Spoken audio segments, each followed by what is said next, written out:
बातमी नीट पेपर फुटी प्रकरणातली आहे। या प्रकरणाच्या तपासात सीबीआयची कारवाई आणखी वेगानं सुरू आहे। सलग 6व्या दिवशी सुद्धा सीबीआयचं पथक लातूरमध्ये तळ ठोकून आहे। प्राध्यापक शिवराज बोटेगावकरच्या अटकेनंतर सीबीआयचे वरिष्ठ अधिकारी लातूरमध्ये दाखल झाले।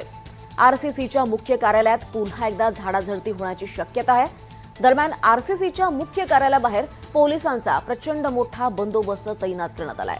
आज वरिष्ठ अधिकाऱ्यांकडून सुद्धा महत्त्वाची कारवाई होण्याची शक्यता वर्तवली जाते आहे। इथला आढावा घेतलाय आमचे प्रतिनिधी विष्णू बुर्गे यांनी। लातूरमध्ये सलग 6व्या दिवशी सीबीआयचे पथक लातूरमध्ये तळ ठोकून असल्याचं पाहायला मिळतंय।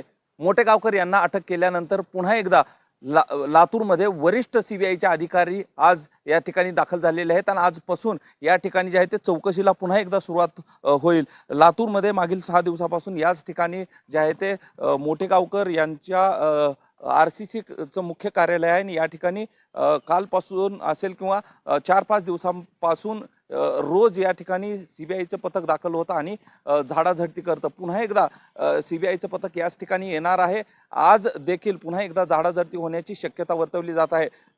दिल्लीवरून आणि मुंबईवरून वरिष्ठ अधिकारी देखील या ठिकाणी दाखल झाल्याची सूत्रांची खात्रीशीर माहिती या ठिकाणी पोहोचलेली आहे। खरं तर काल अटक झाली आणि त्यानंतर पुन्हा एकदा मोठ्या हालचालींना लातूरमध्ये वेग आल्याचं पाहायला मिळतंय। काही डॉक्युमेंट्स आणि इलेक्ट्रॉनिक एव्हिडन्स काल जप्त करण्यात आले होते आणि त्यानंतर पुन्हा एकदा हे वरिष्ठ अधिकारी या ठिकाणी दाखल झालेले आहेत। त्यामुळं आणखीन काय धागेदोरे लागतात, आणखीन काय गोष्टी समोर येतात हे पाहणं महत्त्वाचं असणार आहे। मात्र या सगळ्या याच्यामध्ये आता पुन्हा एकदा चौकशी होणार आहे, परत एकदा झाडाझडती होणार आहे। कुठले इलेक्ट्रॉनिक एव्हिडन्स असतील किंवा दस्तावेज असतील हे आजही हाती लागतात याकडे सर्वांचं लक्ष असणार आहे। मात्र सर्वात मोठी बातमी की 6 दिवसापासून सीबीआयनं लातूरमध्ये तळ ठोकल्याचं पाहायला मिळतंय।